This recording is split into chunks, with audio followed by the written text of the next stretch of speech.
Scheduled for 8. Oh! Walang defensive. Boom! Right into it. And again on this shot. Nakita natin, oh, it was no, marami. Heto na at ating kilalanin ang panibago nating aabangan dito sa mundo ng boxing. Ang sinasabing Jaron Bots Inis ng bansang Pilipinas, AJ the Sniper Pasiones. Sobrang nakakamangha ang talento na meron ang batang ito. Dahil maliban sa kanyang lakas ng mga kamao, ay mataas din ang kanyang boxing IQ. He's completely recovered from that knockdown. Pasiones moving into orthodox, stepping back very slightly, trying to step into orthodox to land that left hook to the body, and he goes down again! Second knockdown now! At kagaya nitong si Bots Inis at Terence Bud Crawford, isang switch hitter din ang batang ito. Ibig sabihin ay kaya niyang lumaban mapa-orthodox man yan o southpaw style. นี่ครับแหม่ปล่อยให้ทางด้านของอาวิจอไปสู่เวลาหายใจโอ้โหหุกซ้ายครับลูกนี้โดนเต็มๆครับ Second round scheduled for 8. Down he goes. Pinch your opponent that you haven't been hurt yet. Big left hand there and he puts him to the canvas, and that is the third knockdown. At sa edad nito na 20 anyos pa lamang ay paniguradong malayo pa ang mararating ng kanyang karera. Kaya naman, heto at balikan muna natin ang pinakahuling laban niya, kung saan isang brutal knockout ang kanyang pinakita, nang patulogin niya ang kanyang kalaban sa ibabaw ng lona. Pero bago yan, paki-like mo muna itong ating video at mag-subscribe ka na din sa ating YouTube channel. Maraming salamat mga sir! So round 1 na po tayo dito. Pasiones in the black and red with the flag of Vietnam and immediately attacking. Etong si Oclarit in the green. We don't expect this to go the distance, Dennis. You mentioned about this last fight. Pinalo niya kay Mark Cuarto. Former world champion. Yes. Ang pinalo niya. Dalawang beses tumalo ng Pedro. Of course. Yeah, Pedro Taluran able to get the belt back and he has a second title defense of his new lease on the belt. Maya-maya po yan. What a shot galing dito kay Pasiones. Diretso sa ulo ni Oclarit at medyo nahilo. Itong taga Bukidnon. Ano mo, baka pwedeng makita natin yung future opponent ng mananalo mamaya sa World Championship. Itong si AJ Pasiones. Right. Pasiones is 5'7" and is listed as a flyweight. Does not make sense. Oo. So Pasiones, nakita na napaka-flat-footed talaga, just wanting to deal a power shot. 6 of his 11 victories by way of knockout and coming off a second round meeting on the may Sunshine Yongbun in his last matchup in Thailand. Power shot coming to pinipitiwan to the Pasiones trying to go for everything. Intention. Masama intention. With that left hand again is the southpaw. Was fought almost exclusively in Vietnam and in Thailand.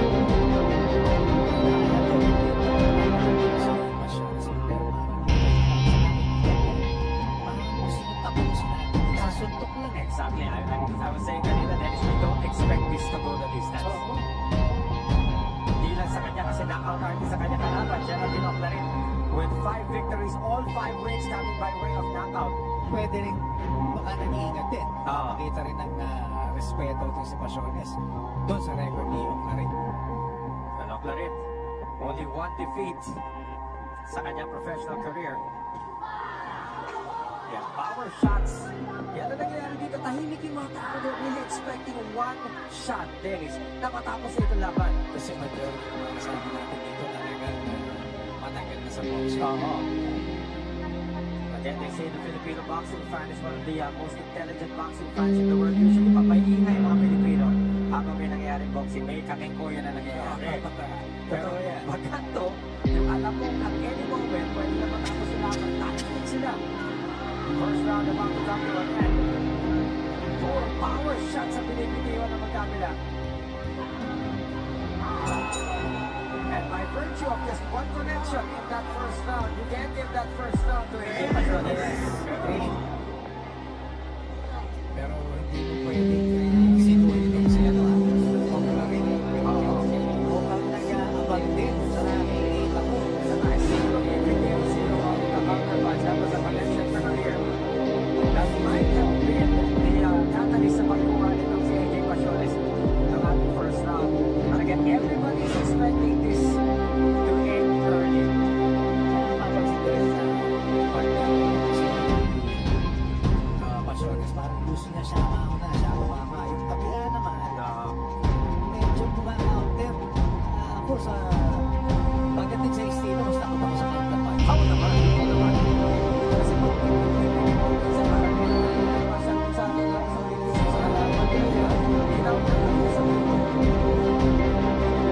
where it's coming from, especially pag Yes.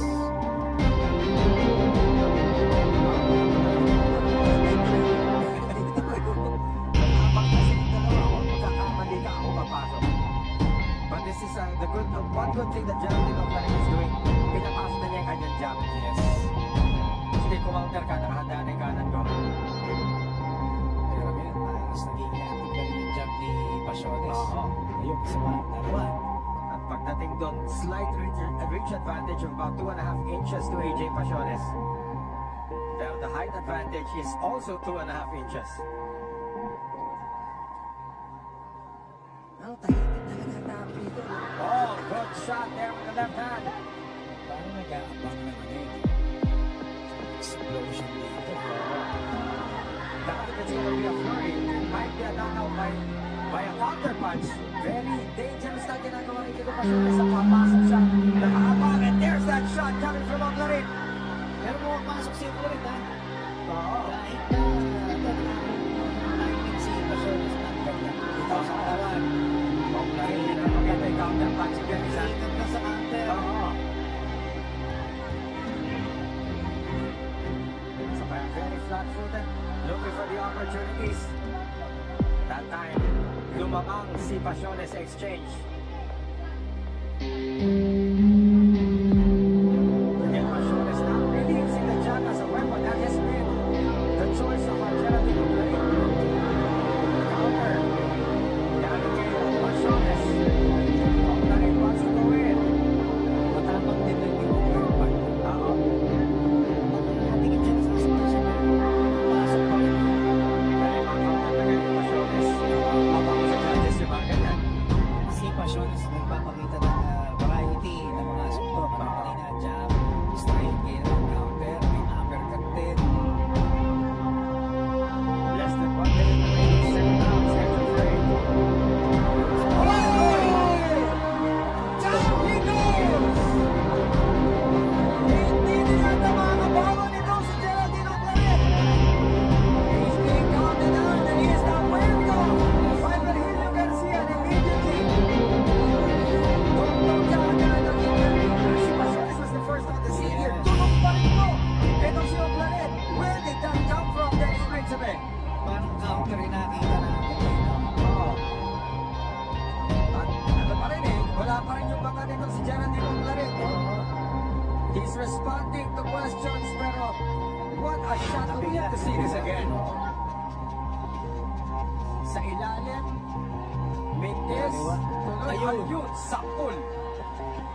Left hand flush into the nose of Geraldine Oclarit. Another angle here, Dennis.